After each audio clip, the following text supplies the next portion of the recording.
Praise the Lord, everyone. Praise the Lord. Praise the Lord. Amen. I want to thank each of you for joining with us for Tuesday's daily Bible study coming from Charlene's Outreach Ministries. Our lesson for today is God honors humility. God honors humility. And our lesson is coming from Luke 18, verses 9 through 14. Amen. And Jesus here is speaking and talking about the Pharisees and the tax collector. Amen. Powerful and wonderful lesson. But we're going to get ready and move into our lesson. First, I want to ask is if anything is said touches your heart, soul, or spirit, or you have any questions or comments, please feel free to jot them at the bottom of the screen below, and I will get to them as soon as possible. Also, if you would, subscribe to my channel and join with us as we gather together as a body of Christ, studying and meditating on the word of the Lord. Amen. We're going to move right into our lesson, but first we're going to have prayer. And dear Heavenly Father, we thank you. We thank you, Father, for all the many blessings that you bestow upon us. We thank you, Father, for making a way out of no way. We thank you, Father, that you are a wonderful and great God. We thank you, Father, that you are our counselor. We thank you that you are our everlasting Father, and that you are our Prince of Peace, Lord. We give you honor, glory, and praise, Father. We thank you for watching over us all night long as we slumbered and slept, and woke us up early this morning with a finger of love, with fresh and new grace and mercy for each and every one of us, Father. We give you glory, honor, and praise, Father. We thank you, Father, that you would open our eyes that we see, our ears that we hear, and give us wisdom, knowledge, and understanding as we study and meditate on your word, Father. In the mighty name of Jesus Christ, we do pray. Amen. Amen. Amen. All right, our lesson, as we stated, God honors humility. God honors humility. Luke 18, verse 9 through 14. And as we know, those that humble themselves, he will abase or lift up. And those that lift themselves up, he will humble. Amen. We're speaking about the Pharisees and the tax collector. Jesus Christ is speaking in this passage. Amen. And the scripture lesson text reading. Also he spoke this parable to some who trusted in themselves that they were righteous and despised others. Two men went up to the temple to pray, one a Pharisee and the other a tax collector.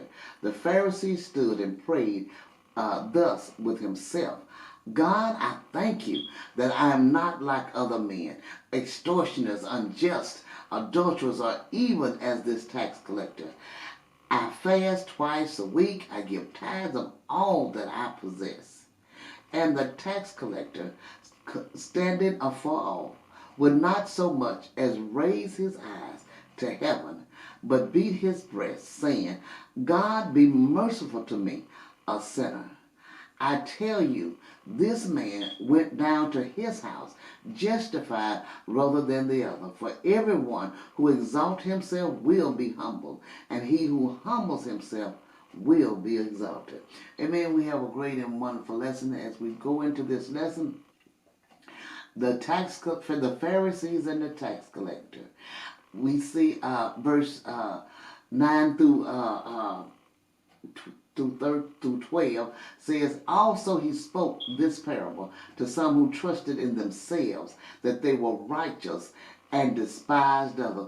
And we lift up ourselves and put ourselves against others, measure our abilities against what someone else is doing is not what we are to do. It said two men went up to the temple to pray, one a Pharisee and the other tax collector. The Pharisee stood and prayed thus with himself. That in itself speaks of volumes. He prayed with himself. He was speaking, uplifting himself. He was giving himself praise of what he was doing. He was not talking to God. He was uplifting his own self, raising his own self up, talking about what he had did. God, I thank you that I am not like other men, extortioners, unjust, adulterers, or even as this tax collector. I fast twice a week and I give tithes of all that I possess. As we see in the parable of the Pharisees and the tax collector, the parable is addressed to people who pride themselves on being righteous. and who despise all others as inferior. We frequently do this when we look at other churches and other what they are doing and what they're not doing that we are doing, and lifting up ourselves, and we do this and we do it this the way, and and this means that we are saved and they are not. This is not the way that Christ wants us to act. We don't want us to lift ourselves above anyone else, because we are going by what we read, but every person is going by what they are reading, and everyone looks at things in a different manner. And it says, and who despise all others as inferior. By labeling the first man as a Pharisee, the Savior did not leave any doubt as to the particular class of people he was addressing. He was not a sinner. He was not somebody out there in the street, but he was somebody in the church that put himself above everybody else.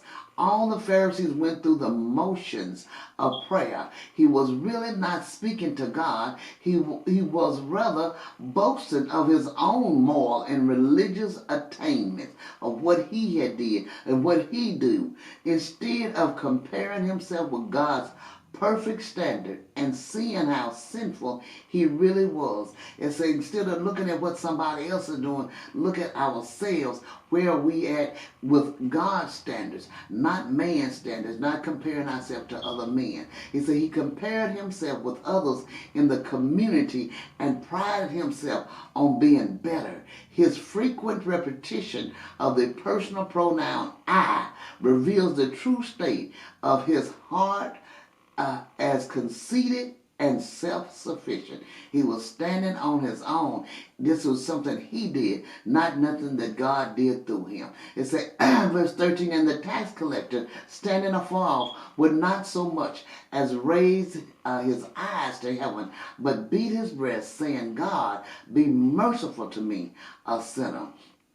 As we see, the tax collector was striking himself, and in contrast to standing before God, he sensed his own utter unworthiness. He was humbled to the dust and said, no matter how great we have made it, no matter how many things the Lord has blessed us to take off of the old garment, we still have many more things to work on, to the point that we don't have any room for boasting ourselves above someone else. He said he would not so much as raise his eyes to heaven, but beat his breast and cry to God for mercy. God, be merciful to me. And literally the sinner, not everybody else, but me, the sinner. He did not think of himself as one sinner among many, but as the sinner who was unworthy of anything from God. It says, verse 14 says, I tell you this, man went down to his house justified rather than the other. For everyone who exalts himself will be humbled, and he who humbles himself will be exalted. We must make sure that we do not lift ourselves up above anyone.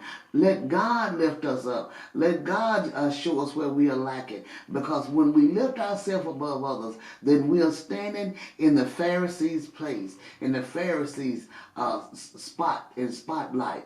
Amen. It said the Lord Jesus reminded his hearers that it is this spirit of self-humiliation and repentance that is acceptable to God, contrary to what human appearances might indicate or think. It was the tax collector who went down to his house justified.